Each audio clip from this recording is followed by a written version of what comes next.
আসসালামু আলাইকুম ওয়া রাহমাতুল্লাহ। আল্লাহ পাকের দরবারে লক্ষ কোটি শুকর এবং সুজুদ জ্ঞাপন করছি।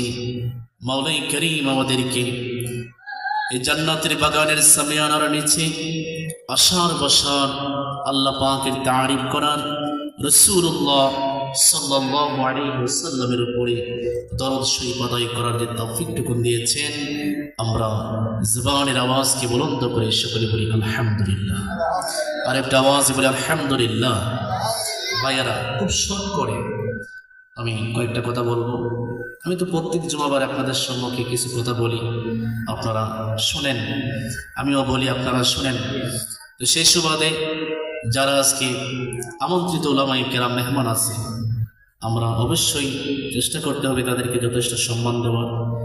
আর বিশেষ করে আমি দুঃখিত যে আমি এখানে বসাচ্ছিলাম, এখানে একজন আমন্ত্রিত উলামায়ে কেরাম, তিনি হয়তো আমার কারণে সময় সংক্ষেপ করেছেন, আলোচনা শর্ট করেছেন, আমাকে না দিলেও আমি খুশি হতাম।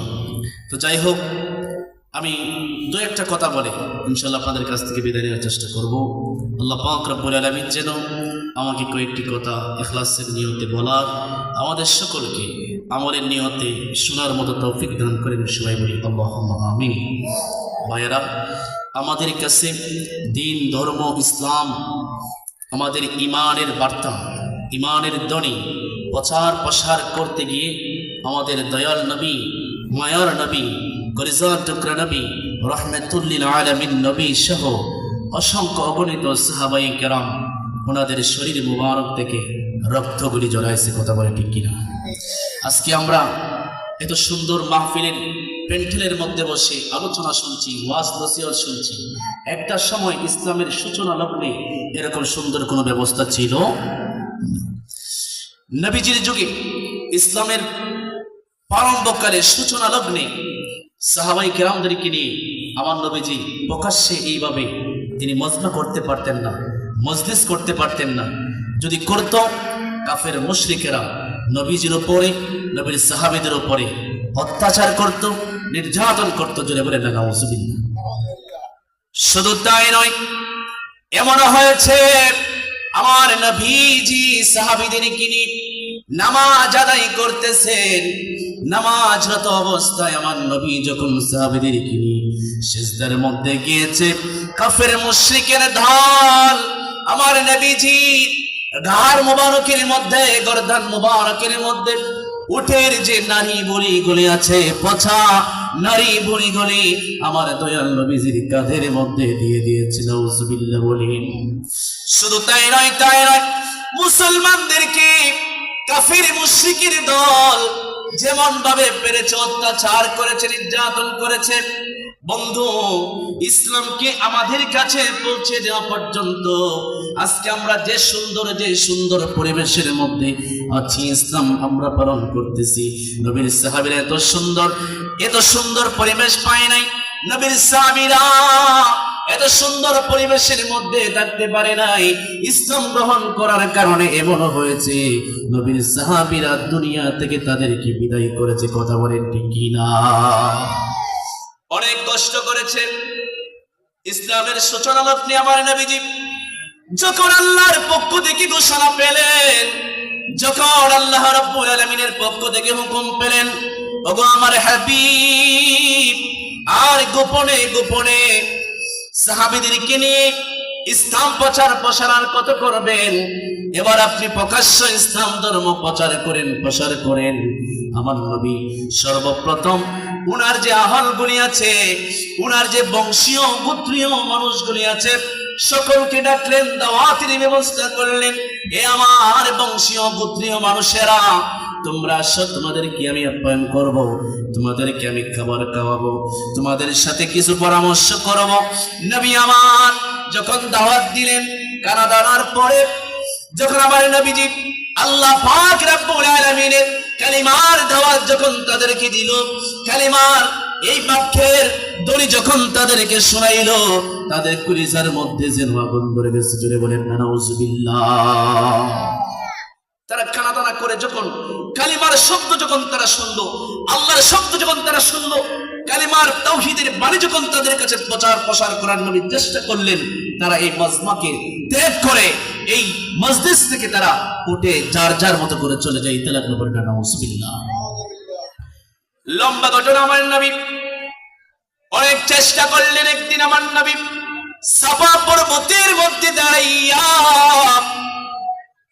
সকল গোত্রকে ধরে ধরে আমার নবী নাম ধরে ধরে বললেন, এই অমুক গোত্রের মানুষেরা তোমরা আসো, অমুক গোত্রের লোকেরা তোমরা আসো, আমি তোমাদেরকে আপ্যায়ন করলাম, খাবার দাবারের ব্যবস্থা করলাম, তোমাদেরকে আমার পক্ষ থেকে দাওয়াত দেওয়া হইল।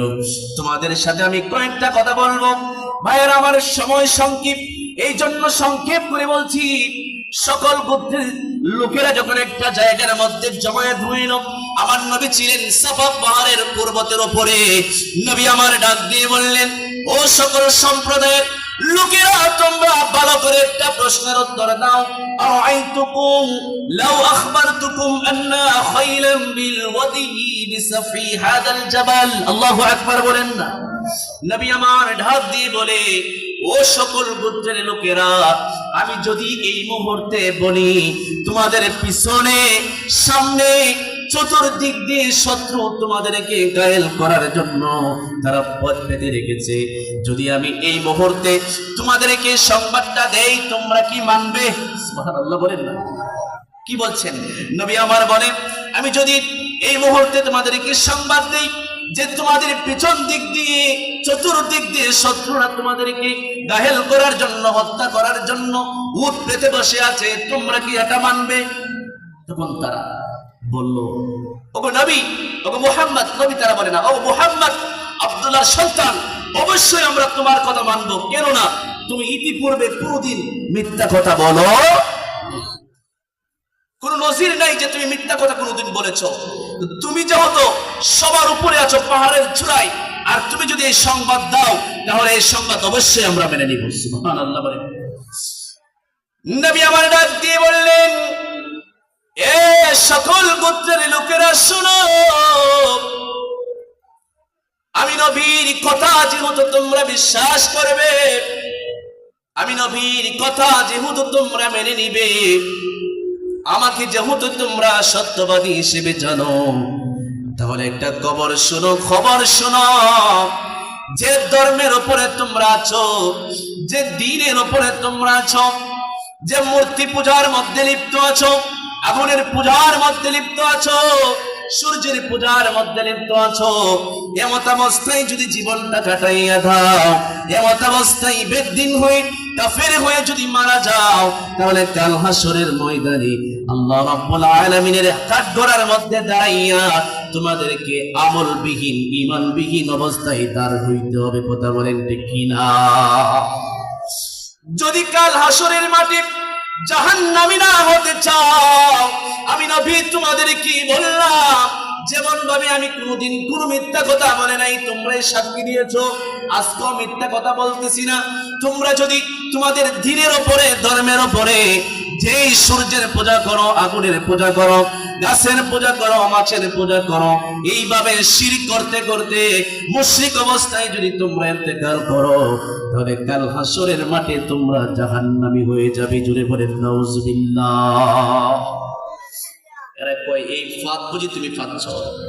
এই সংবাদ দেওয়ার জন্য বুঝি আমাদেরকে আনছো এখানে? এ মুহাম্মদ, সাবধান হয়ে যাও, খবরদার আমাদেরকে এইরকম শব্দ শোনানোর জন্য, এরকম সতর্কতা বাণী শোনানোর জন্য তোমার প্রয়োজন হবে না। এক পর্যায়ে আবু লাহাব কি করলেন? তিনি আবার নবীজিকে থ্রেট দিছে, হুমকি দিছে, এ মুহাম্মদ, তুমি আর কোনদিন যদি এইরকম ধরনের কথা, কালিমার কথা, আল্লাহর কথা, জান্নাতের কথা তুমি যদি উচ্চারণ করো, তাহলে সাবধান হয়ে উচ্চারণ করো। যে হাত দ্বারা তুমি মানুষের সামনে সতর্কবাণী দাও, তোমাকে কিন্তু ওই হাত আমি ধ্বংস করে দিব। বলেন না নাউজুবিল্লাহ। নবীজিকে যখন এই কথা বললেন, সূরা আল-আহকামের তাফসীরের মধ্যে এসেছে, আমার আল্লাহ তাআলা বরদাস্ত করতে পারলেন না। আল্লাহ তাআলা বলে, হাবিব, আবু লাহাব বলেছে আপনার হাত ধ্বংস করবে, তাব্বাত ইয়াদা আবি লাহাবি ওয়া তাব। আল্লাহু আকবার বলেন না। আল্লাহ বললেন, হাবিব, আবু লাহাব বলেছে আপনার হাত ধ্বংস করবে, আপনাকে আপনাকে সে মারবে, আপনাকে অপমানিত করবে, লাঞ্ছিত করবে। আমি আল্লাহ রাব্বুল আলামিন আপনার পক্ষ হইয়া আবু লাহাবের পদোত্তর দিলাম। আবু লাহাব বলেছে ভবিষ্যতে আপনার হাত ভেঙে দিবে। আমি আল্লাহ তাআলার সাথে সাথে আবু লাহাবের দুইটা হাতকে ধ্বংস করে দিলাম। দুইটা হাত ধ্বংস করে দিয়েছে। শুধু তা নয়, তার যত সম্পদ ছিল সব সম্পদগুলিকে আল্লাহ রাব্বুল আলামিন ধ্বংস করে দিয়েছে। চিৎকার দিয়ে বলেন না নাউযুবিল্লাহ। এ বন্ধু আমার, ইসলামের সূচনা লগ্ন খুবই কষ্টের ছিল। নবী আমার যখন দ্বীনের দাওয়াত লইয়া তায়েফের জমিনের মধ্যে গেলেন, ঈমানের দাওয়াত লইয়া, ইসলামের দাওয়াত লইয়া, আমার নবী যখন তায়েফের জমিনের মধ্যে গেছে, কাফের মুশরিকেরা আমার নবীজির পিছনে শত শত যুবকদেরকে লাগাইয়া দিছে। যুবকরা তায়েফের আমার নবীর পিছনে দৌড়ায় দৌড়ায়, আর তারা বলতে লাগে মুহাম্মদ পাগল হয়ে গেছে। জোরে বলেন না নাউযুবিল্লাহ। আর জোরে বলেন না নাউযুবিল্লাহ। বলে মুহাম্মদ পাগল হয়ে গেছে, নয়তোবা উলট পালট কথা কেন বলবে, আল্লাহর কথা কেন বলবে? তার তো আল্লাহর কথা বলা সমীচীন নয়, আল্লাহর কথা বলা উচিত নয়। কারণ আমরা এখন পৃথিবীর জমিনের মধ্যে আমরা যারা আছি, আমাদের বাপ দাদা 14 পুরুষ ছিল মূর্তি পূজা, 14 পুরুষ ছিল মুশরিক। আমরা গাছের পূজা করেছি, মাছের পূজা করেছি, লক্ষ লক্ষ দেব দেবীর পূজা করেছি। আর মুহাম্মদ যদি পাগল না হইতো তাহলে তো এক আল্লাহর কথা, এক আল্লাহর বাক্য উচ্চারণ করতো না। বলেন নাউযুবিল্লাহ। এই বলে যুবকরা নবীজির নুরানি বদন মুবারকের মধ্যে পাথর নিক্ষেপ করতে লাগলো। বন্ধু, শুধু তা নয়, ইসলামকে আমাদের কাছে পৌঁছে দেওয়ার জন্য, ঈমানটাকে মজবুত রাখার জন্য, ঈমানের বাণীকে আমাদের কাছে পৌঁছে দেওয়ার জন্য আমার দয়াল নবীজি সশরীরে উহুদের জমিনের মধ্যে গিয়ে দান মুবারক শহীদ করেছিলেন। ঠিক কিনা বলেন? চলো চলো চলো মুমিন, চলো নবীর সন্ধানে, চলো চলো চলো মুমিন, চলো নবীর সন্ধানে। নবী বিনে কে তোরাবে ফুলসিরাত বিজানে, নবী বিনে কে তোরাবে ফুলসিরাত। নবী আমার দরায় এসে আরে দিনের লাগি কত কষ্ট করে, নবী আমার এ ধরায় এসে ইসলামের জন্য কত কষ্ট করে। দান শহীদ করিলেন, দান শহীদ করিলেন উহুদের ময়দানে। নবী বিনে কে তোরাবে ফুলসিরাত বিজানে, নবী বিনে কে তোরাবে ফুলসিরাত। সকলে একটু আওয়াজ দিয়ে বলেন আল্লাহু আকবার। নবী আমার তায়েফের জমিনের মধ্যে গেলেন, পাথর ওনার উপরে নিক্ষেপ করা হলো। নবী আমার উহুদের জমিনে গেলেন, নবীজির শরীর মুবারক থেকে রক্ত মুবারক গুলি জড়ানো হলো। আমার দয়াল নবীজির দান মুবারক গুলিকে শহীদ করা হলো। জিবরিল আমিন আমার দয়াল নবীজির কাছে এসে বলে, ইয়া রাসূলুল্লাহ, ও গো দয়াল নবী, মায়ার নবী, আমি আল্লাহর পক্ষ থেকে এসেছি। আপনি যদি এই মুহূর্তে বলেন পাহাড়গুলিকে এই উহুদের জমিনের কাফের কুফফারদের উপরে এভাবে আগলি দিয়ে ছেড়ে দেওয়ার জন্য, তাদেরকে ধ্বংস করে দেওয়ার জন্য, পলকের ভিতরে আমি পাহাড়টাকে তাদের উপরে চাপাইয়া দিব। আল্লাহু আকবার বলেন। নবী আমার ডাক দিয়ে বলেন, ও ফেরেশতা জিবরিল, এ জিবরিল রে, তারা তো বুঝে নাই আমি নবীজি কেমন জিনিস, তারা তো সেটা চিনে নাই, এই জন্য আমাকে আক্রমণ করেছে, আমার দন্তগুলিকে শহীদ করে দিয়েছে। এরে ফেরেশতা জিবরিল, আমি যদি তাদের জন্য বদদুয়া করি তাহলে তো আমার আল্লাহ তাআলা এই বদদুয়া কবুল করবে, তাদেরকে ধ্বংস করবে। আর যদি তাদেরকে ধ্বংস করে দেয়, আমি দ্বীনের বাণী কার কাছে প্রচার করব? সুবহানাল্লাহ বলেন। এই জন্য নবী বলেন ইন্নী বুইস্তু দাইয়া ওয়া রাহমা, আমি নবী পৃথিবীর জমিনের মধ্যে প্রেরণ হয়েছি, আল্লাহ প্রেরণ করেছে রহমাতুল লিল আলামিন করে। সুবহানাল্লাহ বলেন না। এরে ফেরেশতা জিবরিল তারা যদি আমার দন্ত মোবারক শহীদ করে দিয়েছে, মাথার মধ্যে লোহার টুপিটা ভেঙে মাথার মধ্যে ঢুকে গেছে, রক্তগুলি ঝরতেছে, এত কিছু করার পরেও তাদের জন্য বদদোয়া করব না। আমি বিশ্বাস রাখি আল্লাহ পাক রব্বুল আলামিন চাইতো তারা যদিও দ্বীন ধর্ম গ্রহণ করে না, করবে না, কিন্তু তাদের পরবর্তী প্রজন্ম দ্বীন ধর্ম গ্রহণ করবে। সুবহানাল্লাহ। আসলে তাই হয়েছে। আমার নবী এত কষ্ট করে করে মানুষদের সামনে যখন দ্বীনের বাণী তিনি প্রচার করতে লাগলেন, এই দ্বীনের বাণীগুলি কিছু কিছু মানুষ গ্রহণ করে তারা আবু বকর হয়ে গেছে। সুবহানাল্লাহ। এই দ্বীনের বাণীগুলি গ্রহণ করে করে তারা হযরত ওমর রাদিয়াল্লাহু তাআলা হয়ে গেছে। বলেন সুবহানাল্লাহ। এই দ্বীনের বাণীগুলি কবুল করে করে তারা যুগ শ্রেষ্ঠ সাহাবায়ে কেরাম হয়েছে, আল্লাহর দরবারে তারা সম্মানিত হয়েছে। কথা বলেন ঠিক না বেঠিক? আমার নবী সেদিন ধ্বংস হওয়ার জন্য দোয়া করে নাই।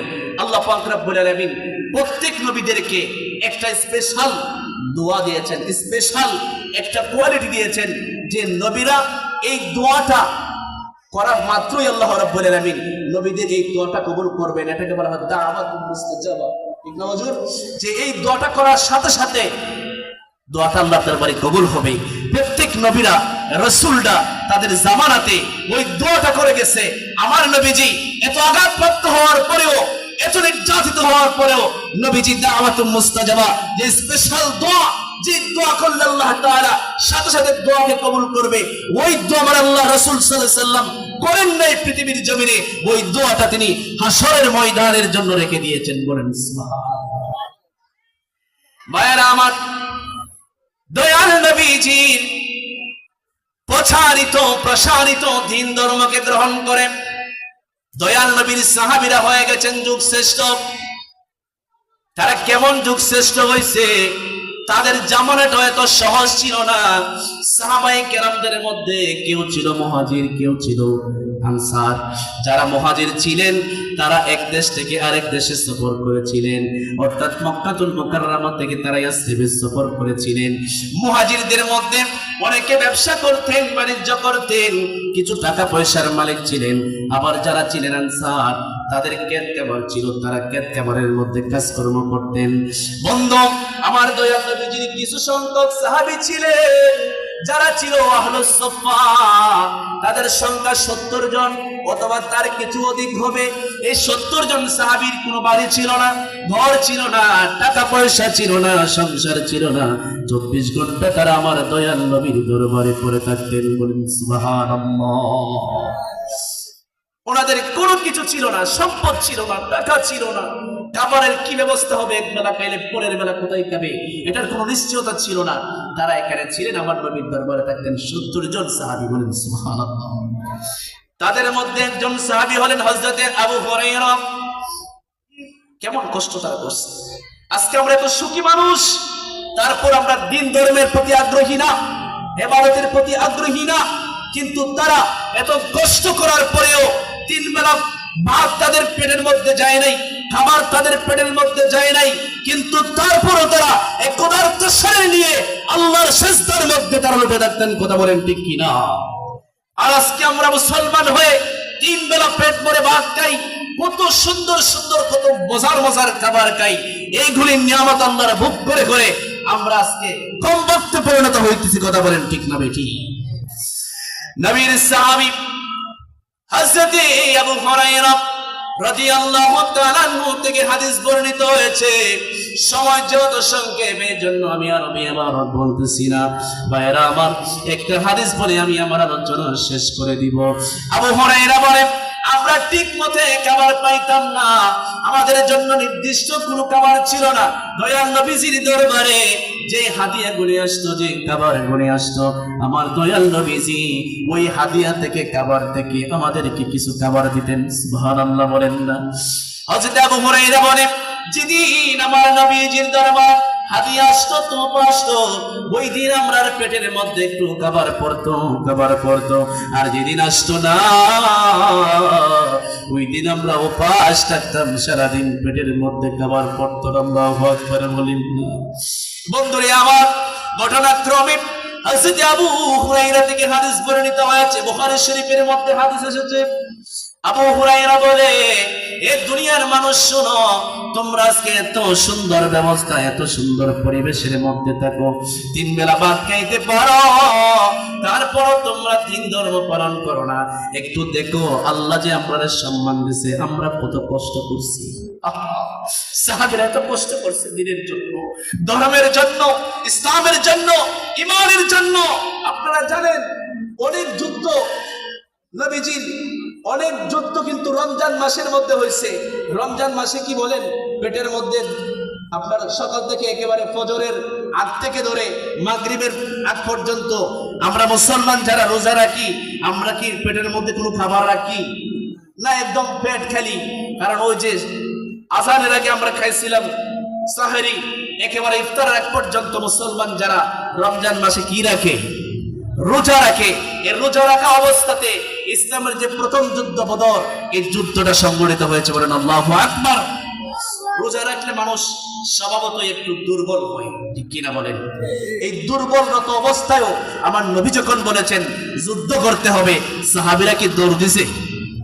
যুদ্ধ থেকে পালাইয়া গেছে? আমরা বললাম ওই ফিদা হয় এবার দান্দা, আমরা না মাঠটা খাওয়াইতেন, আরো সংখ্যায় হলো কম, মাত্র 313 জন, তারা 1000 জন। ইয়া রাসূলুল্লাহ, আপনি কি আমাদেরকে মারি খাওয়ার ব্যবস্থা করতেছেন? আমরা হলে এরকম কথা বলতাম। সাহাবীরা বলে, ইয়া রাসূলুল্লাহ, যদিও তারা 1000 হোক না কেন, যদিও তারা 3 বেলা খাই আইছে, শক্তিশালী মানুষ, প্রশিক্ষণ প্রাপ্ত তারা যোদ্ধা, আমরা যদিও কিছু নাই, তারপর আমরা, আপনি যতক্ষণ পর্যন্ত মাঠে আছেন, আপনাকে ছেড়ে আমরা চুল পরিমাণ আমরা দূরে সরে যাব না। একটু জোরে জোরে বলেন না আল্লাহু আকবার। সাহাবীদের ঈমান, এই ছিল সাহাবীদের ঈমান। পেটে নাই খাবার, রোজা রাখা অবস্থায় মানুষ কতজন তাদের? 1000। বলে বলেন কত? আর ওইদিকে কত? 313 জন। যুদ্ধ বেজে গেছে, যুদ্ধ করতে করতে একটা মুসলমানও যুদ্ধ থেকে পলায়ন করে নাই। যুদ্ধ শেষ হয়েছে, আল্লাহ পাক রব্বুল আলামিন মেহেরবানি করে, দয়া করে মুসলমানদের পক্ষে যুদ্ধের ফলাফল দিয়ে দিয়েছে। সুবহানাল্লাহ। ওই ছিল আমাদের নবীর সাহাবীদের সোনালী যুগ।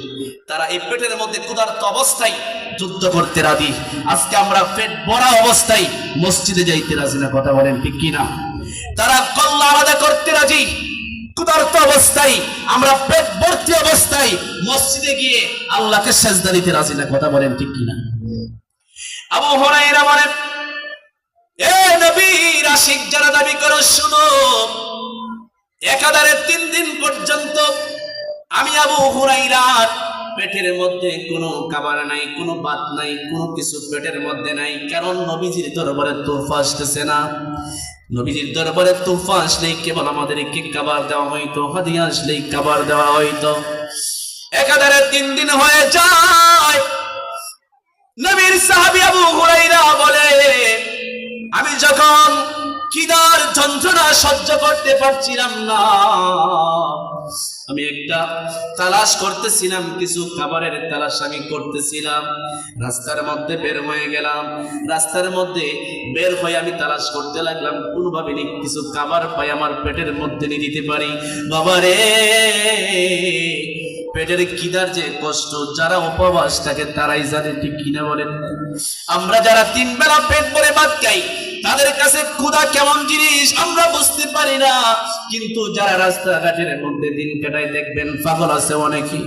অনেক মানুষ গিয়া দেখেন আউলা জাউলা কেসে তারা রাস্তা দিয়ে হাঁটতেছে, এখানে বসে আছে, ওইখানে শুয়ে আছে। তাদেরকে যদি আপনি একটা বেলা ভাত খাওয়ান রে বাবা, দেখবেন একসাথে অনেকগুলি ভাত তারা খাইতে পারে, কথা বলেন ঠিক কিনা? আর আমার মেয়ে যে ভয়, আমি আরেকবারের ভাত খালি খাইয়া বসছি। আসলে সম্ভবত হুজুররা খাইবার লাগি মানুষ একটু বেশি আন্তরিকতা দেখায়, মহব্বত করে, কথা বলেন ঠিক কিনা? তো আমি এই ঘর থেকে খাইয়া গেছি, আরেক ঘরে কি বেশি খাইতে আরম্ভ, কারণ পেট তো আমার ভরা। কিন্তু যে বেটা 2 দিন 3 দিন ধরে ভাত খায় না, ওই বেটার কাছে যদি জিনিস কিছু দেওয়া হয়, বাচ্চাইলা দেওয়া হয়, শুটকি আর কেড়ে শীতল 2-3 তার একবারে মাইরা দিব, কথা বলেন ঠিক না বেঠি? আবু হুরায়রা বলেন, 3 দিনের উপবাস থাকিয়া আমি যখন সহ্য করতে পারি না, আমি তালাশ করতে লাগলাম কোন জায়গার মধ্যে খাবার পাই। দেখেন নবীর সাহাবীদের কেমন লজ্জা ছিল, কেমন শরম ছিল। 3 দিন ধরে খায় না। আমরা হাওয়া করলাম বাড়ির, যদি 3 দিন পর্যন্ত না খাইতাম গিয়া হের ঘরে কইলাম সাইলা বাদ দে, আমার তাড়াতাড়ি দে, আমার পেটের খিদে আর বাসি না। হের গিয়া কইলাম আমি পেটের খিদে বাসি না, সাইলা বাদ দে।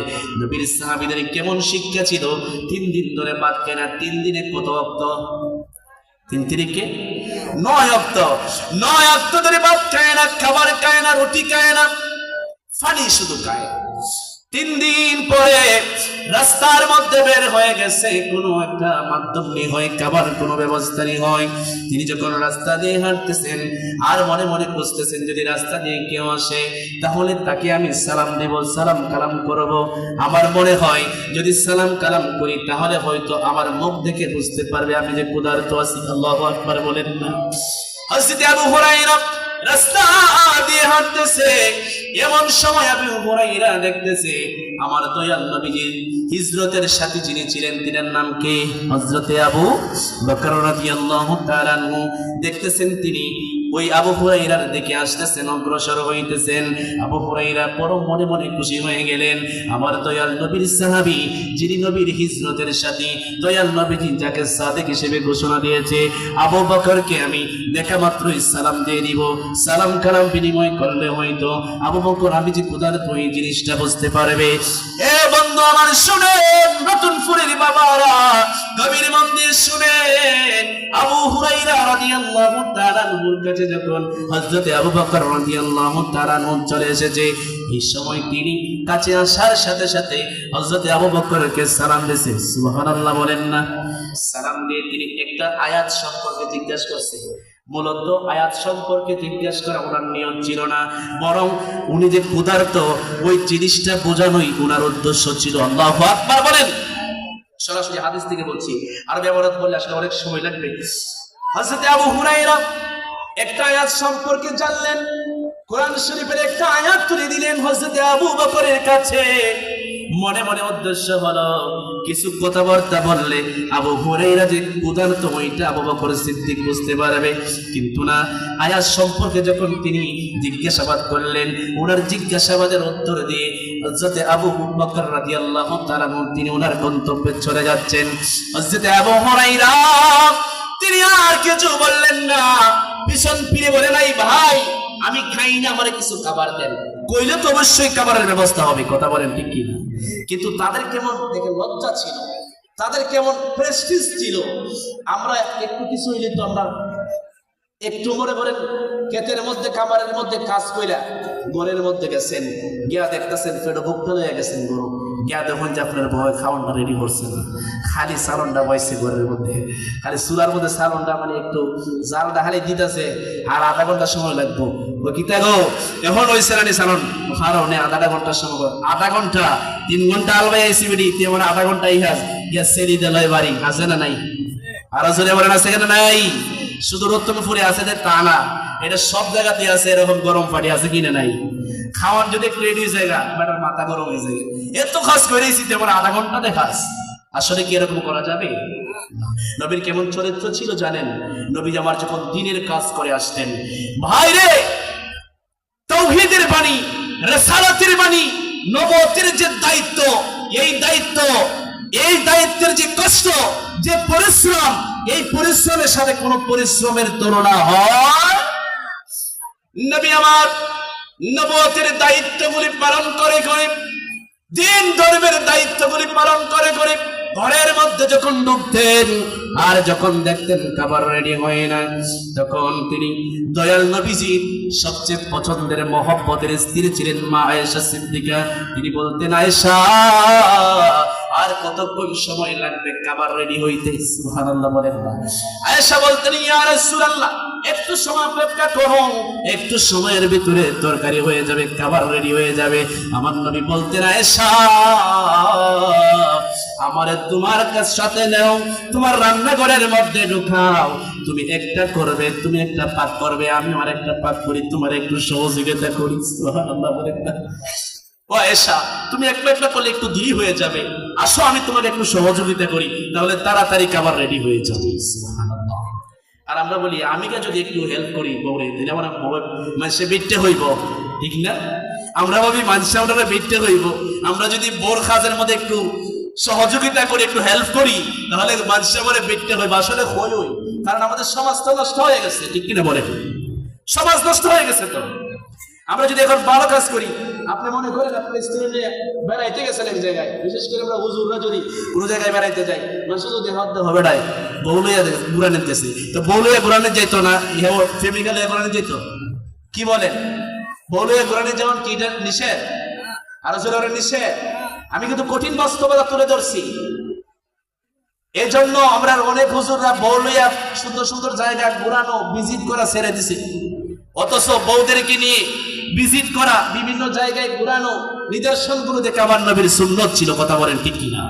কিন্তু আমরা আজকে কঠিন বাস্তবতার কারণে, সমাজ নষ্ট হয়ে যাওয়ার কারণে স্ত্রীদেরকে নিয়ে হুজুররা বিভিন্ন সুন্দর সুন্দর জায়গায় যাইতে পারে না। কেড়ে গেলে হদ্দ বেড়া হুজুর বেড়া বউলিয়া যাইতেছে ঘুরানি। অথচ আমার নবীজি মা আয়েশা সিদ্দিকা রাদিয়াল্লাহু তাআলা আনহাকে নিয়ে উনি যখন যুদ্ধের ময়দানে যাইতেন, ওনার বিবিদেরকে সাথে করে নিতেন। বলেন আল্লাহু আকবার। সমাজ এভাবে নষ্ট হয়েছে। বোর কাজে সহযোগিতা করলে বলে কি মিথ্যা হয়ে গেছে, মহিলা হয়ে গেছে। আসলে কথা হলো তা নয়। এই স্ত্রীদের কাজে, বোনের মহিলাদের কাজে সহযোগিতা করা, এটা আমার দয়াল নবীর সুন্নত। কথা বলেন ঠিক কি? আবু হুরায়রা বলে, আবু বকর যখন চলে গেলেন, আমি আবার হাঁটতে শুরু করে দিলাম। হাঁটতে হাঁটতে কিছুক্ষণ পরে আমি লক্ষ্য করে দেখলাম আমার দয়াল নবীর সাহাবী হযরতে ওমর রাদিয়াল্লাহু তাআলা আনহু রাস্তা ধরে আসতেছে। আল্লাহু আকবার বলেন না।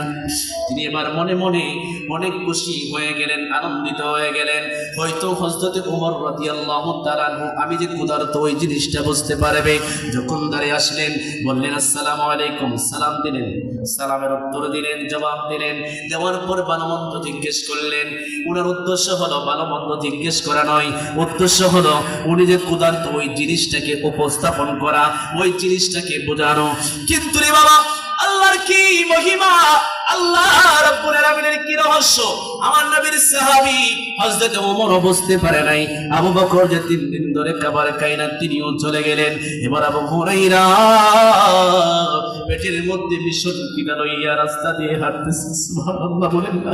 3 দিনের পর তিনি তালাশ করতেছেন, কোনো ভাবেই খাবারের ব্যবস্থা হয়ে যায়। ওই রাস্তা দিয়ে তিনি কিছুক্ষণ পরে দেখতে পাইলেন আপনার নবী, আমার নবী, কামলেওয়ালা দয়াল নবী ওই রাস্তা দিয়ে আগমন করতেছে। সুবহানাল্লাহ বলেন। ইয়া মুহাম্মদ মুস্তাফা নবী সাল্লাল্লাহু, ইয়া মুহাম্মদ মুস্তাফা নবী শাফাআতের কান্ডারি, শাফাআতের রাসূলুল্লাহ, ইয়া মুহাম্মদ মুস্তাফা নবী সাল্লাল্লাহু, ইয়া মুহাম্মদ মুস্তাফা নবী। কেউ বলে নবীজি নূরেরই পুতুল, কেউ বলে নবীজি গোলাপেরই ফুল, ঠিক না বলেন? কেউ বলে নবীজি নূরেরই পুতুল, কেউ বলে নবীজি গোলাপেরই ফুল। নয় সে গোলাপ, নয় সে পুতুল, নয় সে গোলাপ, নূর আল্লাহ, ইয়া মুহাম্মদ মুস্তাফা নবী সাল্লাল্লাহু, ইয়া মুহাম্মদ মুস্তাফা নবী। সকলে একটু জোরে জোরে বলেন আল্লাহু আকবার। এ বন্ধু আবু হুরায়রা যখন লক্ষ্য করে দেখলেন আমার দয়াল নবী রাস্তা দিয়ে আসছে, এখন তো আবু হুরায়রার ভিতরটা আনন্দিত হয়ে গেছে, উদ্বেলিত হয়ে গেছে। সুবহানাল্লাহ বলেন না। কারণ রে পৃথিবীর সকল মানুষ যদি ভিতরের খবর না বুঝতে পারে, একমাত্র আমার নবীজিকে আল্লাহ রাব্বুল আলামিন পৃথিবীর জমিনের মধ্যে এরকম খবর দিয়েছে, ভিতরের খবর সম্পর্কে আমার নবীজির ধারণা আছে কিনা নাই বলে। আবু হুরায়রা আমার নবীজি যখন কাছে আসলেন, সালাম কালাম বিনিময় করলেন, আমার নবীজি বলতেছে, আবু হুরায়রা রে, আমার সাথে চলো বাড়িতে। সুবহানাল্লাহ বলে নাই কিন্তু, ইয়া রাসূলুল্লাহ আমি খাবার খাই না 3 দিন ধরে, এই কথা বলে নাই, কারণ মুখের মধ্যে লজ্জা ছিল। কি ছিল? লজ্জা ছিল। তাদের ইগো কাজ করতো, কিন্তু তারা বলে বেড়াইতো না। নবীজিকে বলে না, ইয়া রাসূলুল্লাহ 3 দিন ধরে আমি খাবার খাই না, এই কথা বলে না। নবীকে বলতে হয় না, নবী জানে। ঠিক কিনা? আর জোরে বলেন, জানে কিনা? কেমনে জানে বলবেন, হুজুর প্রমাণ দিন। বুখারী শরীফের হাদিস, এখানে কিন্তু আমার উস্তাদ বসা। নবীজি সাহাবাদেরকে নিয়ে নামাজ আদায় করবে। নামাজ যখন আমরা আদায় করি, আমাদের রূহ কোথায় থাকে? দিক থাকে পশ্চিম দিকে। কোথায় দিয়ে থাকে? পশ্চিম দিকে। নবী আমার ইমামতি করবেন, নবীজির রূহ হচ্ছে পশ্চিম দিকে, ধ্যান হচ্ছে পশ্চিম দিকে। সাহাবীরা দাঁড়াইছে পূর্ব দিক দিয়ে। সুবহানাল্লাহ বলেন না? এই লাইনের মধ্যে যারা যারা মুসল্লি দাঁড়িয়েছেন, সবাই লাইন ধরতেছে। আমার নবী পশ্চিম দিক দিয়ে রু করে বলে দিচ্ছে, নাম ধরে, ও সাহাবী তুমি একটু সোজা হয়ে দাঁড়াও, তোমার জায়গায় তোমার কাছে কাতার বেঁকা হয়েছে। সুবহানাল্লাহ বলেন না? নবীজি আমার বলেছেন, আমি পূর্ব দিক দিয়ে পশ্চিম দিক দিয়ে যেমন ভাবে দেখি, অনুরূপ ভাবে পূর্ব দিক দিয়েও দেখতে পাই। বলেন আল্লাহু আকবার। ওই নবী ভিতর সম্পর্কে ধারণা আছে, জ্ঞান আছে। আল্লাহর পক্ষ থেকে তিনি এই শক্তি পেয়েছেন, এই ইজ্জত পেয়েছেন, এই শান পেয়েছেন। কথা বলেন ঠিক কিনা? আবু হুরায়রা যখন আমার নবীজিকে সালাম কালাম করলেন, সালাম কালাম করার পরে আমার নবী বললেন, আবু হুরায়রা চলো আমার বাড়িতে চলো, আমার ঘরের মধ্যে চলো। আবু হুরায়রা রাদিয়াল্লাহু তাআলা আনহুকে ঘরের মধ্যে নিয়ে গেছে, নিয়ে বলতেছে, যে কোনো একজন বিবিকে ডাক দিয়ে আমার নবী বলতেছে, বিবিরে ঘরের মধ্যে কোনো খাবার এর ব্যবস্থা আছে কিনা, আমাকে একটু খাবার দাও। আমার সাহাবী আবু হুরায়রা বড় ক্ষুধার্ত আছে। সুবহানাল্লাহ বলেন না? আমার নবীর যে কোনো একজন স্ত্রী ডাক দিয়ে বলল, ইয়া রাসূলুল্লাহ, নবীজি ঘরের মধ্যে খাবার বলতে এক পেয়ালা দুধ আছে। কি আছে বলেন? এক পেয়ালা দুধ আছে, আর কোনো কিছু নাই, শুধুমাত্র এক পেয়ালা দুধ আছে। নবীজি বললেন, এক পেয়ালা দুধ আমার হাতে দাও। এক পেয়ালা দুধ আমার নবীজির হাতে দেওয়া হলো। নবীজি এবার ডাক দিয়ে বললেন, আবু হুরায়রা যাও যাও, তুমি সহ যত আহলে সুফফাগুলি আছে, যারা আমার দরবারে সব সময় পড়ে থাকে, শুধু পড়ে থাকে তা নয়, জানেন তারা কি করছে? উপোস থাকছে, পেটের মধ্যে খাবার নাই, তারপরও সারাদিন হাদিস নিয়ে ব্যস্ত, লেখালেখি নিয়ে ব্যস্ত। নবীজির বাণী শুধুমাত্র মুখ দিয়ে বের হয়েছে, তারা মুখস্থ করে ফেলছে। সুবহানাল্লাহ বলেন। এই জন্য তো আবু হুরায়রাকে আমরা যে হাদিস বলি, যারা মুহাদ্দিস হয়, তারা আন আবি হুরায়রা রাদিয়াল্লাহু তাআলা আনহু, আন উসমান রাদিয়াল্লাহু তাআলা আনহু, আন আলী রাদিয়াল্লাহু তাআলা আনহু। এটা কিসের জন্য? তারা 24 ঘন্টা সময় দিয়েছে দ্বীন ধর্মের প্রতি, ইসলামের প্রতি। আমার নবীর দরবারে নবীর মুখ মুবারক থেকে যা বাহির হয়েছে, সিনার মধ্যে তা লিখে নিয়েছে। সুবহানাল্লাহ। নবীজি বললেন, আবু হুরায়রা যাও, সবাইকে ডেকে নিয়ে আসো, কারণ তারা তো ক্ষুধার্ত আছে। আবু হুরায়রা বলে, এক পেয়ালা দুধ, মানুষ হইল 70 জন, আরো পরের মানুষ নিয়ে আরো অনেক জন হয়ে যাবে, এক পেয়ালা দুধ আমরা কিভাবে ভক্ষণ করব? আবু হুরায়রা কয়, যাই হোক, নবী বলছে যাইতেই হবে। তিনি সবাইকে দাওয়াত দিলেন, নবীর পক্ষ থেকে আমরা আজকে খাবার খাওয়ানো হইব, সবাই তাড়াতাড়ি খাবার খাওয়ার জন্য নবীর কাছে চলে যাও। সুবহানাল্লাহ। সবাই আসলেন, আবু হুরায়রাকে আমার নবী দায়িত্ব দিলেন, আবু হুরায়রা তুমি তো বেশি ক্ষুধার্ত, ইয়া রাসূলুল্লাহ আমি বেশি ক্ষুধার্ত, তোমার হাত দিয়ে এই পেয়ালার দুধটা ডান দিক দিয়ে বিসমিল্লাহ বলে খাওয়ানো শুরু করে দাও। সুবহানাল্লাহ বলেন। হুজুর 1 মিনিটে শেষ করে দিয়েছে। 1 মিনিটে তুমি বিসমিল্লাহির রহমানির রহিম বলে ডান দিক দিয়ে খাওয়ানো শুরু করে দাও। বিসমিল্লাহির রহমানির রহিম বলে আবু হুরায়রা ডান দিক দিয়ে খাওয়ানো শুরু করলেন। সুবহানাল্লাহ বলেন না? পেয়ালা কয় পেয়ালা দুধ? 1 পেয়ালা দুধ। আল্লাহর কসম কে বলি, হাদিস শরীফ প্রমাণ করে, এবং যেমন তেমন হাদিস না, বুখারী শরীফের হাদিস, যেটা সিয়াসিত্তার মধ্যে প্রথম নম্বর হাদিসের স্তরের মধ্যে রয়েছে। এই হাদিসের মধ্যে এসেছে, আবু হুরায়রা বলেন, আমরা 69 জন আমি আমার নিজ হাত দিয়ে পান করাইলাম। অবশেষে আমার নবী বলতেছে, আবু হুরায়রা তুমি এবার পান করো। 3 দিনের ক্ষুধার্ত ব্যক্তির সামনে যদি 1 পেয়ালা দুধ দেয়, এবার তো পেটের মানে 100 ভাগের 1 ভাগও ভরতো না, ঠিক কিনা বলেন? আবু হুরাইরা বলে 69 জন পান করেছে, আমি আবু হুরাইরা এমন দামি দুধ পান করেছি, খোদার কসম আর একটা পুরো দুধ আমার পেটের মধ্যে রাখার কোনো জায়গা নেই। আল্লাহু আকবার বলেন। 70 জন মানুষ, 70 জন সাহাবী এক পেলা দুধের পান করছে, পেট ভরে তারা খাইছে, এমন খাবার খাইছে যে পেটের মধ্যে আর এক ফোঁটা দুধ তারা দিতে পারবে না। আবু হুরাইরা বলে আমি দেখতে পেয়েছি আমার নবীজির হাত মুবারকের বরকতে এই দুধের পেলার মধ্যে যে দুধ ছিল, আমরা এই 70 জন দুধ পান করার পরেও এক ফোঁটা দুধও কমে নাই। আল্লাহর পক্ষ থেকে এত বরকত ছিল তাদের জন্য। কেন? কারণ তাদের মন ছিল ইসলামের জন্য উজাড়, দিল ছিল দিনের জন্য উজাড়, তাদের মন মস্তিষ্ক ছিল দিন ধর্মের প্রতি উজাড়। এই জন্য আল্লাহ তাদের জন্য এত বরকত, রহমত, মাগফিরাত, নাজাত দিয়ে তাদেরকে ভরপুর করেছেন। আজকে আমরা বেজাল করতেছি, এই জন্য আল্লাহ আমাদেরকে বিভিন্ন ভাবে অপদস্থ করতেছে। কথা বলেন ঠিক কিনা? আল্লাহ পাক রব্বুল আলামিন, আমি যে কয়েকটা কথা বলছি আমার কথাবার্তা যদি ভুল হয়ে থাকে মাফ করে দিই।